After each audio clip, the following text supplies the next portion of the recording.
ایک پروگرام سے دوسرے پروگرام تک کا سفر جو ہے وہ ہاں اور نہ میں چلا گیا محسن صاحب؟ وہ اس لیے کہ آپ ان کے اقدامات دیکھیں، اقدامات بتاتے ہیں نا آزمی کے کہ کیا مثلا انہی نے جب 16 ماہ کی جو حکومت تھی آپ کی پی ڈی ایم والوں کی، تو انہی نے جب نگراں حکومت کے اختیارات میں اضافہ کیا تو ہم تو اسی وقت چوک گئے تھے ٹھیک کہ اگر واقعی ان سے نگرانی کا کام لینا ہے تو اختیارات دینے کی ضرورت نہیں ہی نہیں ہے. پاکستان کی تاریخ میں پہلی دفعہ ان کا تو صرف کام یہ ہے کہ وہ الیکشن کروائیں. اچھا، اب جو جیسے بلاول صاحب شور کر رہے ہیں کہ جی الیکشن کراؤ، ان کے والد صاحب جو الیکشن نہیں کرانا چاہتے، آج بھی فضل الرحمان صاحب کے ساتھ بیٹھے ہوئے تھے، وہ فضل الرحمان صاحب بھی نہیں چاہتے. اب یہ لوگ یہ کہتے ہیں کہ اگر ہماری جیت نہیں ہے تو الیکشن نہیں ہونا چاہیے.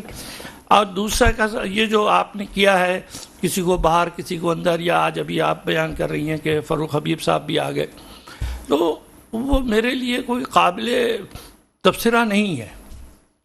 ہم آپ سب جانتے ہیں کیوں آئے وہ، انہیں نے کیوں اعلان کیا، اور ہر ایک کا حق ہے جس پارٹی کو جب چاہے چھوڑ دے، کوئی اس میں پابندی کی بات نہیں ہے. بلکہ میں ایک چھوٹی سی بات کہوں گا، مذاق خیز نہ لگے، کہ استحکام پارٹی کو چاہیے کہ عمران خان کو بھی لے لے، مسئلہ ہی ختم ہو جائے گا. وہ بھی سی یو جوائن کر لیں، آ جائیں اس مسائل سے. کون سی پارٹی کی، استحکام یا استحصال پارٹی؟ نہیں، استحکام جو بنی ہوئی فی الحال. تو مقصد میرا یہ کہنے کا ہے کہ دیکھیے بھائی، یہ عوام کا مزاج دیکھیے تھوڑا سا، عوام کو دیکھیے. اب ایک چیز جیسے ہم تنقید بھی کرتے ہیں تو ہمیں اچھائی بھی کرنی ہے. یہ جو 40 روپے پیٹرول کے کم ہوئے ہیں، یہ واقعی ایک بڑا اقدام ہے، اور اس کا credit chief of army staff کو آپ دیں گے، کیونکہ انہی نے باقاعدہ اس کو اوپر کاروائی شروع کی. ڈالر کے اوپر ڈالر کی تلاش، ایک جیسے فلمیں چلتی ہیں سونے کی تلاش، ہاں، تو جس طرح سونے کی تلاش آئی تھی، اسی 5 سال چلی بھائی کراچی کے ایک سینما میں، اسی طرح ڈالر کی تلاش. کافی کام کر گئے وہ، اور یہ بڑی سنجیدگی سے کام کیا. اس کے نتائج ہیں، نتائج اچھے ہیں، اور موجودہ نگراں حکومت ان سے کہیں بہتر ہے جو 16 ماہ حکومت کر کے گئے. کام انہی نے کیوں نہیں کیا؟ ٹھیک ہے. نعمان رضوی صاحب نے ہمیں جوائن کر لیا ہے، آن کال ہمارے ساتھ موجود ہے. بہت شکریہ نعمان رضوی صاحب آپ کا. جی السلام علیکم. ہلو نعمان رضوی صاحب، میری آواز آپ تک پہنچ رہی ہے؟ جی بالکل آ رہی ہے آپ کی آواز. اچھا نعمان رضوی صاحب بتائیے گا، ہم بات کر رہے ہیں یہ لیول پلینگ فیلڈ کے حوالے سے کہ ملکی تاریخ میں کب اور کسے میسر آ گئی، کون وہ لکی لوگ تھے جن کو یہ لیول پلینگ فیلڈ مل گئی. بتائیے گا آپ کا کیا اس بارے میں تجزیہ ہے، اور ہماری کیا سیاست جو ہے وہ شخصیت پرستی کی طرف مڑ گئی ہے؟ دیکھیں، بیسیکلی تو اگر آپ پاکستان کی تاریخ اٹھا کے دیکھیں تو شخصیت پرستی کے ہی ہم گرد گھومے. ہمارے یہاں کوئی کسی قسم کی کوئی نظریات کوئی کچھ نہیں، شخصیت پرستی کے ہی ہم قائل رہے ہیں، اور نقصان بھی اٹھایا ہم نے، کیونکہ وہ 1 منٹ میں جو ہے اس شخصیت کو جو ہے وہ 0 سے 0 بنانے میں لمحہ نہیں لگاتے، اور وہ سلسلہ آج تک جا رہا ہے. جیسے ابھی فاروق صاحب نے بڑا اچھا ذکر کیا کہ ایک ہی دفعہ یہاں الیکشن ہوئے تھے تو ملک کو 2 لغت کرنا پڑا تھا، تو وہ بہت ڈر گئے ہمارے لوگ نا کہ صاف ستھرے جو ہے برابری کی بنیاد پہ الیکشن کرا دیے جائیں، خدا نہ خواستہ پتہ نہیں کیا ہو جائے. تو جن کو لانا ہوتا ہے ان کو لایا جاتا ہے، پھر پلان ہوتا ہے. اچھا مزیدار بات یہ کہ دیکھیں اسکرپٹ چینج نہیں ہو رہا، لوگ تو چینج ہو رہے ہیں، لیکن ہم دیکھ رہے ہیں کہ 70-75 سالوں سے اسکرپٹ وہی ہے، چہرے بدل رہے ہیں، مطلب اسکرپٹ وہی ہے، لوگ بدل گئے، نئے لوگ آ گئے، لیکن جو رائٹر تھا ہمارے یہاں شروع میں اتنا مضبوط رائٹر تھے وہ کہ ان کی لکھی ہوئی آج بھی چیز کرامت ہے، اور اسی فارمولے پہ عمل ہو رہا ہے. یعنی کہ آخری جو اسکرپٹ فٹ ہوا وہ استحکام پارٹی پہ فٹ ہوا. جیسے آپ نے دیکھا آج کل ہم مختلف رہنما دیکھ رہے ہیں پی ٹی آئی کے، وہ پی ٹی آئی چھوڑ کے استحکام پارٹی میں جا رہے ہیں. یہی سلسلہ ہم نے 75 سالوں سے مختلف سیاسی پارٹیوں کے ساتھ دیکھا. تو سیاسی طور پر تو ہمیں بہت زیادہ جسے کہتے ہیں نا، ہمیں کبھی مضبوط بنایا نہیں گیا. جہاں مضبوطی کی طرف جانے لگے ہیں پولیٹیکلی طور پر، وہاں کوئی نہ کوئی ایسی قدغن لگا دی جاتی ہے، اور یا اس طرح کا ماحول کریٹ کر دیا جاتا ہے، یا اس طرح کی اس کی شکل دکھائی جاتی ہے عوام کو، تو عوام تو سہم جاتی ہے. اس کی وجہ یہ ہے کہ آج عوام کو انٹرسٹ ہی نہیں ہے.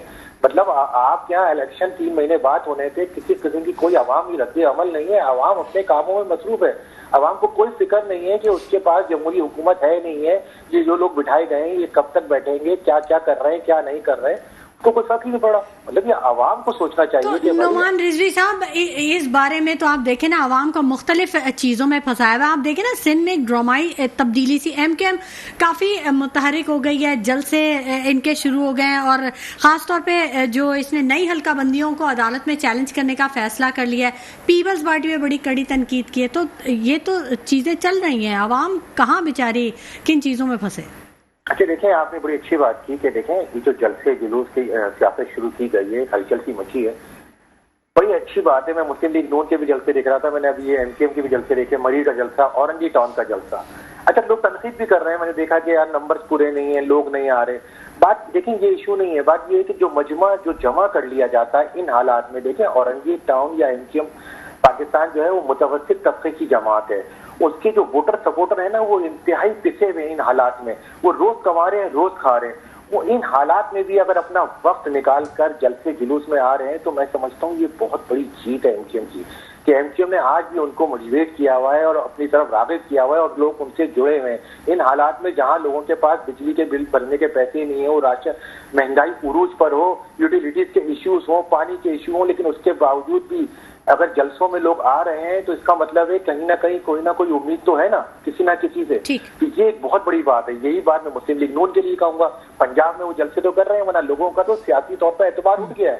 کوئی کسی قسم کی کسی بھی طریقے سے سیاسی ایکٹیویٹی میں کوئی مطلب اتنا سبھی جسے کہتے ہیں نا اپنا انٹرسٹ اور اپنا حصہ ڈالنے کو تیار ہی نہیں ہے. تو میں سمجھتا ہوں اگر جلسے کیے جا رہے ہیں, اور خاص طور پہ جو اورنگی ٹاؤن کا جلسہ کیا انہوں نے ایم کیو ایم نے, یہ بڑی کامیابی ہے عوام کو جو ہے موٹیویٹ کرنے کی اور سیاسی طور پر ان کو ہلچل مچانے کی یا سیاسی طور پر ان کو راغب کرنے کی. بڑا کارنامہ ہے ایم کیو ایم کا, بڑا کارنامہ ہے. فاروق ڈاری صاحب آپ کیا کچھ کہنا چاہ رہے تھے اس بار؟ دیکھیں جس طرح یہ ایم کیو ایم کی بات کر رہے ہیں تو میرا سوال یہ ہے کہ ایم کیو ایم نے اس وقت کیوں اس بات کو نہیں اٹھایا جب وہ حکومت کے مزے لوٹ رہی تھی, جب وہ ان کے پاس منسٹریاں تھیں؟ آج ان کو کیوں یہ چیز کا خیال آیا؟ میری نظر میں, میرے تجزیے کے مطابق اس شہر کو اگر سب سے زیادہ کسی نے نقصان پہنچایا تو ایم کیو ایم نے. اس کی وجہ ہے کہ ان کے بھٹو صاحب نے 10 سال کے لیے کوٹا سسٹم نافذ کیا تھا سندھ میں, تاکہ اربن اور شہری جو ہے وہ اربن اور انٹیریئر ایک پیج پہ آ جائے. لیکن آج 50 سال سے زیادہ ہو گئے اور آج بھی وہی کوٹا سسٹم چل رہا ہے, اور کراچی کا جو نوجوان ہے, کراچی کا طالب علم ہے, وہ نہ سی ایس ایس آفیسر بن سکتا ہے, نہ اس کو کوئی اعلیٰ نوکری ملتی ہے.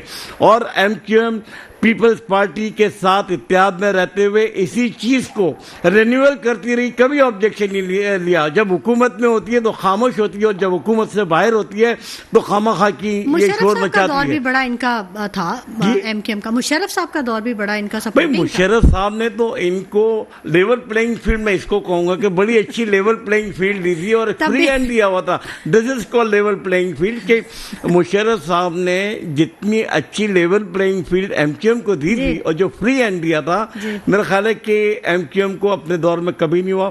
اور آج آپ ایم کیو ایم کو دیکھ لیں, ایم کیو ایم کی فالوئنگ جو ہے, جو ان کا ووٹ بینک ہے, وہ الطاف حسین کو فالو کرتا ہے. اور آج الطاف حسین کے آپ اسٹیٹمنٹ دیکھ لیں, وہ عمران خان کو, تحریک انصاف کے چیئرمین کو جو ہے وہ ان کی تعریفیں کر رہے ہیں. تو اب یہ تضاد دیکھیں, یہ مقصد کہ کتنا بڑا تضاد ہے, لیکن مذاق بھی سمجھ میں آ رہا ہے کہ آخر ہو کیا رہا ہے. صورتحال ہے. محسن کاظمی صاحب آپ کیا کہیں گے اس پہ؟ اتفاق کرتے ہیں آپ فاروق صاحب کی بات سے؟ ہاں, انہیں نے بہت اچھی باتیں کی ہیں, ماشاء اللہ تجربہ بھی ہے. دیکھیے ایم کیو ایم کی بہت بڑی خوبی یہ ہے, یہ ریکارڈڈ خوبی ہے ان کی, کہ جب بھی کوئی حکومت آئی اس کا ساتھ دیا انہیں. ٹھیک ہے, یہ ریکارڈ نہیں ٹوٹا. ٹھیک ہے, 16 ماہ کی حکومت میں بھی نہیں ٹوٹا. مشرف صاحب کے زمانے میں یہی سوال میں بھی کروں گا. میں نے ان کو بہت سپورٹ کیا اور ابھی بھی کرتا ہوں سپورٹ, کوئی ایسی بات نہیں. لیکن بات یہ کہ جب آپ کے پاس اختیارات تھے تو آپ نے اس مہاجر قوم جس کے نام پہ آپ نے اپنی پارٹی بنائی, جس پہ آپ کو سپورٹ ملی, اور مہاجروں نے آپ کو اپنا مال بھی دی, کھال بھی دی, جان بھی دی ہے, اس میں تو کوئی شک نہیں ہے. اتنی پاور آپ کو دی, کسی کو نہیں ملی. آپ نے کوئی سا ایک کارنامہ دکھا دیا ہوتا کہ آج ہم بیٹھ کے کہتے ہیں, ہم بھی اس زمانے میں کہتے تھے, آپ نے کوئی مہاجر کوآپریٹو بینک ہی بنا دیتے, آپ کوئی مارکیٹ ایسی بنا دیتے کہ جہاں پر جو ہے بے روزگار مہاجر جا کے رہیں. کچھ بھی آپ نے نہیں کیا, اور آپ صرف اپنے یعنی ٹریک بدل دیا. آپ نے جس مقصد کے لیے آپ نے تنظیم اٹھائی تھی, جو آپ کو سپورٹ ملی تھی, وہ تھی مہاجر قومی موومنٹ. بات یہ ہے ٹھیک ہے. اب مجھے لگ رہا ہے کہ آپ دیکھیے گا آفاق صاحب اس میں تھوڑا سا انٹرسٹڈ ہیں اور جس طرف انہیں ڈائریکشن ہے, کیونکہ آفاق صاحب کا میں پسند نہیں کرتا تھا, لیکن ایک اچھی بات یہ ہے وہ آدمی مستقل مزاج ہے, وہ اس طرح نہیں کر رہا ہے جس طرح یہ لوگ کر رہے ہیں. یہ بکھرے ہوئے لوگ ہیں. کہ اورنگی ٹاؤن میں جلسہ کر دینا کوئی بڑی بات نہیں ہے, جلسہ تو ہو جائے گا. ظاہر ہے کہ پوری مہاجر قوم جو ہے بغیر رہنما کے ہے, اس میں تو کوئی شک نہیں. خلا موجود ہے, یہ اب کوئی بھی پر کر سکتا ہے اس خلا کو. منزل بھی تو نہیں چاہیے نا, وہ کہتے ہیں منزل نہیں چاہیے, رہنما چاہیے. وہ ختم ہو گیا نا وہ نعرہ. اچھا, وہ رہنما کہاں چاہیے, رہنما تو وہاں بیٹھے ہوئے. دوسری بات یہ آپ خود سوچیے کہ جو آدمی پارٹی کا فاؤنڈر ہے آپ اس کو ہٹا کے پارٹی کیسے چلا رہے ہیں. میری آپ نے جھنڈا نہیں بدلا, ٹھیک ہے, آپ نے پتنگ نہیں بدلی, آپ نے کہا جی ہم نے با نہیں بدل دیا, آپ نے رہنمائی بدل با نہیں کیسے بدل سکتے, رہنمائی بدل دی. نعمان رضوی صاحب, کیا وجہ ہے کہ ایم کیو ایم کے کو وہ کیا چیز اٹریکٹ کرتی ہے کہ کوئی بھی حکومت آئے, وہ پیپلز پارٹی کی ہو, مشرف کی ہو یا ابھی نگراں حکومت ہو, وہ ان کا ساتھ دینے کے لیے تیار ہو جاتی ہے. پی ٹی آئی کی حکومت میں بھی ساتھ بیٹھے ہوئے تھے. مطلب کیا اٹریکشن ہے ان کو, کیا چیز چاہیے ہوتی ہے؟ دیکھیں شمائلہ, پہلے تو معذرت, آپ کا جو پروگرام کا رخ ہے وہ ایک دم بدل گیا, اور ماشاءاللہ فاروق صاحب جس طرح جذباتی انداز میں انہوں نے گفتگو کری, اور اس کے بعد میرے برابر والے بھائی نے بھی, تو اس کے لیے معذرت کہ آپ کا پروگرام ہی چینج ہو گیا نا. بات یہ کہ اب آپ نے کہا کہ ایم کیو ایم جو ہے وہ ہر حکومت کا حصہ ہے. بات یہ کہ دیکھیں الیکشن میں لوگ جاتے ہیں, حکومت جیتتے اسی لیے کہ حکومت کری جائے. اپوزیشن میں بیٹھنے کے لیے تو میں نہیں سمجھتا کہ مسلم لیگ نو پی ایس پارٹی ہو یا کوئی اور پارٹی ہو, تو مجھے تو نہیں لگتا کہ وہ الیکشن اس لیے لڑ رہے ہوتے ہیں یا جیت رہے ہوتے ہیں کہ اپوزیشن میں بیٹھیں گے. اچھا, پھر حکومت کرنا اور حکومت میں شامل ہونا بہت زیادہ فرق ہے. دیکھیں یہی بات تو میں سمجھتا ہوں کہ ایم کیو ایم کہہ رہی ہے, بار بار دہرائی جا رہی ہے, اور جیسے ذکر کیا انہوں نے آفاق احمد صاحب کا, جن کا جنوبی صوبہ سندھ کا نعرہ ہے, انہیں چاہیے, مطلب فاروق صاحب جس طرح جذباتی انداز میں گفتگو کر رہے ہیں اور بڑی اچھی تاریخ بتائی انہوں نے پی ایس پارٹی کی اور کوٹا سسٹم کی, انہیں چاہیے کہ صوبہ کراچی سندھ کے شہری حلقوں کے صوبوں کے لیے آواز اٹھائیں, کراچی کو اور سندھ کے شہری حلقوں کو ایک سیپریٹ یونٹ کی طرف راغب کرا جائے, تاکہ اپنے حقوق اور جو معاملات ہیں وہ بہتر انداز میں یہاں کے لوگ پورا کر سکیں. دیکھیں ہمارا مسئلہ شہری حلقوں کا یہ ہے کہ یہاں سندھ میں 2 اکائیاں رہتی ہیں, یہ سمجھنے کی بات ہے, اور یہ 2 اکائیاں یہاں ایسی رہتی ہیں کہ جو شہری حلقے ووٹ نہیں دیتے پاکستان پی ایس پارٹی کو, وہ شہری حلقوں پہ حکومت کرتی ہے. اور جب حکومت کرتی ہے تو وہ تعصب کی بنیاد پر حکومت ہوتی ہے, اور اس کا نقصان شہری حلقوں کو بھگتنا پڑتا ہے. تو ضروری یہ ہے کہ ہمارے جو ماشاءاللہ بزرگ حضرات بیٹھے ہوئے انہیں چاہیے کہ سیپریٹ یونٹ کی آواز اٹھائیں, تاکہ, اور سیپریٹ یونٹ کی آواز اٹھانا کوئی غداری نہیں ہے, پاکستان کی حدود میں رہتے ہوئے آپ الگ صوبے کی بات کر رہے ہیں, آئینی طور پر آپ کا حق ہے. دنیا میں اٹھا کے دیکھ لیں, مخصوص آبادی کے تحت آلریڈی یونٹ بن جاتا ہے. تو پاکستان میں ایسا کیا ہے کہ جو صوبے کی بات کر لو تو لوگ جو ہے وہ دھرتی ماں پہ اتر آتے ہیں اور جو ہے وہ غداری کا لگانا شروع کر دیتے ہیں آپ پر, اور کہتے ہیں کہ سندھ تقسیم نہیں ہوگا. بھائی تقسیم کی بات کون کر رہا ہے, سیپریٹ یونٹ کوئی تقسیم تھوڑی ہے. تو مجھے امید ہے کہ فاروق صاحب جس طرح انہوں نے ذکر کیا, وہ صوبے کی بھی بات پہ بھی اسی طرح جذباتی ہوں گے اور کوشش کریں گے کہ اس پر آواز اٹھائی جائے. ٹھیک ہے فاروق صاحب, یہ جو فاروق حبیب صاحب نے پی ٹی آئی سے علیحدگی اور اس کے بعد استحکام پاکستان پارٹی جوائن کر لی ہے, کتنا بڑا دھچکا ہوگا یہ پی ٹی آئی کے لیے آگے آنے والے دنوں میں؟ یہ پی ٹی آئی کے لیے کوئی دھچکا نہیں ہوگا, اتنے چلے گئے, اس سے بھی کچھ فرق نہیں پڑا. دیکھیں پی ٹی آئی ایک نظریہ ہے جو عمران خان نے ایک نظریہ دیا ہے, ٹھیک ہے نا. یہ میٹر صرف عمران خان کرتے ہیں, باقی کوئی نہیں کرتا. گن پوائنٹ پہ کسی کو بھی آپ لے جائیں وہ ڈرائی کلین کرنے کے لیے, وہ اس کے سارے گناہ معاف ہو جاتے ہیں. تو یہ لوگ عوام بیوقوف نہیں, سب سمجھتی ہے. آپ اگر کوئی یہ سمجھتا کہ لوگ بیوقوف ہیں اور سمجھتے نہیں ہیں, نہ سمجھ, یہ باتیں ہیں. مقصد فاروق حبیب میں نہیں جانتا ان کو اتنا, لیکن میں سمجھتا ہوں, میرا تجزیہ یہ کہتا ہے کہ دل سے وہ بحالات مجبوری کے ہیں. آج دیکھیں نا اسد عمر نے کیا پریس کانفرنس کی تھی, آج کیا بیانات آ رہے ہیں, اور دوسرے لوگوں کے بیانات دیکھیں کیا آ رہے ہیں. یہ مجھے بتائیں, آپ استحکام پارٹی آپ نے بنا تو لی, میری نظر میں یہ استحکام نہیں استحصال پارٹی ہے. وجہ یہ ہے کہ آپ ووٹر کہاں سے لاؤ گے؟ اگر آپ اسی طرح کے الیکشن کروانے جو جنرل پرویز مشرف نے کیا تھا کہ ووٹ آپ کسی کو بھی دو, نتیجہ نکلے گا مسلم لیگ نون, مسلم لیگ کاف کا. اگر اس طرح کے الیکشن اگر آپ نے کروائے تو یقین کرنا کہ اس ملک کا بیڑا غرق کر دو گے, اس ملک کو ایسی تباہی پہ آپ لے جاؤ گے کہ اس کے بعد لوٹنا بڑا مشکل ہوگا. یہ جو بھی اگر اس ملک کو, اس ملک کی عوام کی منشا کے خلاف اگر کوئی قدم اٹھایا تو اس کے نتائج بڑے بھیانک ہوں گے. اور میں ان تمام ہینڈلر سے ہاتھ جوڑ کے ایک پاکستانی کی حیثیت سے ریکویسٹ کرتا ہوں کہ خدا را اگر اس ملک میں استحکام لانا ہے, معاشی استحکام اور ہر طرح کے استحکام, تو اس ملک میں فری, فیئر اور ٹرانسپیرنٹ الیکشن کروائیں, ورنہ یہ ملک تباہ برباد ہو جائے گا. آج ہماری اکانومی کہاں سے کہاں پہنچ گئی ہے. اگر آج میں دیکھ رہا تھا پیٹرول ڈلوانے کے لیے اتنی لائن میں لگی ہوئی, میں نے کہا کیا ہوا بھائی, تو لوگوں کو یہ ڈر تھا کہ ایسا نہ ہو کہ ختم ہو جائے اور پیسے پھر بڑھا دی جائیں. تو آج جیسے کہ بیان آیا کہ گیس کے لیے IMF جو کرنے جا رہی ہے, تو مقصد یہ کہ لوگوں کا اعتماد ہی نہیں ہے, اعتماد ختم ہو گیا, غیر یقینی کسی صورت حال ہے. محسن کاظمی صاحب, 15 دن کے لیے 40 روپے کم کر دیا پیٹرول میں اور گیس میں. اب اطلاعات یہی ہیں, کنفرم اطلاعات یہی ہیں کہ 100% یا شاید اس سے زیادہ گیس میں بڑھا دیا جائے گا. اور پھر 15 دن بعد اگر پھر یہ 30 روپے یا 38 روپے پھر بڑھا دیا گیا تو عوام تو پھر وہیں کی وہیں کھڑی ہے, اس کو تو کوئی فائدہ نہیں. اس کے اندر یہ اوگرا والے جو ہیں ان کو چاہیے کوئی کرائٹیریا بنا لیں کہ پیٹرول کی قیمت مقرر کرنے کا. اس وقت $88 کا بیرل ہے اس وقت, اور جب 150 کا پیٹرول تھا یہاں پہ 2022 میں, تو اس وقت 109 کا 115 اور 20 کے درمیان چل رہا تھا ڈالر کا بیرل تھا اس وقت. اگر آپ اس حساب سے لگائیں تو یہ 40 روپے کی جگہ 80 روپے کم سے کم ہونے چاہیے تھے. اچھا بہرحال یہ قدم اچھا ہے, اس سے آپ دیکھیے کہ پرائسز بھی کم ہوں گی, اس میں کوئی شک نہیں. لیکن یہ ایڈاکزم ہے سارا, آپ کو چاہیے پرماننٹ سسٹم. آپ کو ذرا سا تھوڑی سی توجہ دلاؤں, آپ دیکھ رہے ہیں فلسطین کے اندر کیا ہو رہا ہے, اسرائیل میں کیا, اس سے تو ہم بغیر ذکر کیے اپنا کوئی پروگرام کر بھی نہیں کر سکتے, کوئی خبر نہیں. دیکھیے اس وقت جو ہے نا ایک بلاک بن چکا ہے جس کے اندر چائنا شامل ہے, افغانستان شامل ہے, ایران شامل ہے, ٹرکی شامل ہے, پاکستان رشیا بھی شامل ہے. رشیا بھی شامل ہے. کون؟ رشیا نہیں, رشیا تو ہے ہی.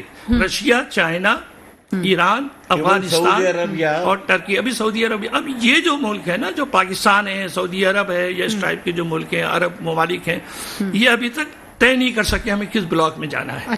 یہ ہے ان کے بلاک کی لڑائی, اس میں ہم پیچھے جا رہے ہیں. اب ظاہر ہے چائنا کا جہاں زور چل رہا ہے وہ چلا رہا ہے, جہاں امریکہ کا چل رہا ہے وہاں وہ چلا رہا ہے. ایک دفعہ میں کہتا ہوں قوم کو یہ فیصلہ کر رہے تھے کہ وہ کون سی خارجہ پالیسی چاہتے ہیں اور کون سی داخلہ پالیسی چاہتے ہیں. اس کے لیے ضروری یہی ایک ہی حل ہے, ہر حکیم یہی دوا بتائے گا کہ آپ عام انتخابات اور شفاف کرا دیجیے, کوئی بھی جیتے. ملک میں آپ کی بات کا جواب دوں, دیکھیں ہمارے ملک کو ضرورت ہے ایک انڈیپینڈنٹ فارن پالیسی کی, ٹھیک ہے نا, جو بدقسمتی سے ہمارے یہاں نہیں ہے. تو ہم کب تک ڈکٹیشن دیتے رہیں گے؟ تو ہماری یہاں جو پالیسی, جب انڈیپینڈنٹ, ہمیں وہ پالیسی اڈاپٹ کرنی ہے جو ہمارے ملک کے مفاد میں ہو. اگر ہمارے ملک کے مفاد میں رشیا سے آئل لینے میں ہمیں فائدہ ہے یا ویٹ, تو وہاں سے لیں. اگر آپ کو ایران سے لینے میں کوئی حرج نہیں ہے, تو آپ جب 25 روپے لیٹر ایران سے آئل اسمگل کرتے ہو تو بھائی پاکستانیوں کو آفیشیل امپورٹ کرو, 25 روپے آپ ڈیوٹی دو اور 25 روپے آپ عوام کو 50 روپے کا پیٹرول دو. عوام کے لیے کوئی بھی قدم اٹھائے, عوام کے لیے قدم اٹھائے. نعمان رضوی صاحب, یہ جو بائیڈن کا آج بڑا بیان سامنے آ گیا, غزہ پر اسرائیل کا قبضہ بڑی غلطی ہوگی, ساتھ ہی پھر ایرانی وزیر خارجہ نے بھی اسرائیل کو الٹیمیٹم دے دیا, صورتحال میں کچھ بہتری کی امید پیدا ہوئی ہے؟ دیکھیں بڑی اچھی بات کی آپ نے کہ دیکھیں صورتحال تو ان کو بہتر کرنا پڑے گی, کیونکہ جو عوامی رد عمل آیا ہے وہ بڑا انسپیکٹڈ ہے, چاہے یورپ کنٹری ہو یا امریکن ہو یا دیگر ممالک ہو, بڑا زبردست عوامی رد عمل آیا. اس کو بیسیکلی اگر آپ دیکھیں تو ہم اس کو مذہبی زیادہ انسانی حقوق کی بات کریں, لیکن UN نے جو بھی آرڈر جاری کی اس پہ امپلیمنٹ نہیں ہوا. آپ UN کی ریزولوشن سے اگر ہم جائیں اور انہی کی ریزولوشن سے عمل درآمد کریں تو اس وقت جو اسرائیل ہے وہ طوفان بدتمیزی اور جس طرح کا اس نے بربریت پھیلائی ہوئی ہے وہ ناقابل یقین اور ناقابل برداشت ہے. مطلب وائٹ فاسفورس یوز کر لینا, اور جس طرح وہ بچوں پر اور خواتین پر اور ایمبولینسز پر اور ہاسپٹلس پر کھلے عام بربریت کر رہا ہے, میں سمجھتا ہوں کہ ان کو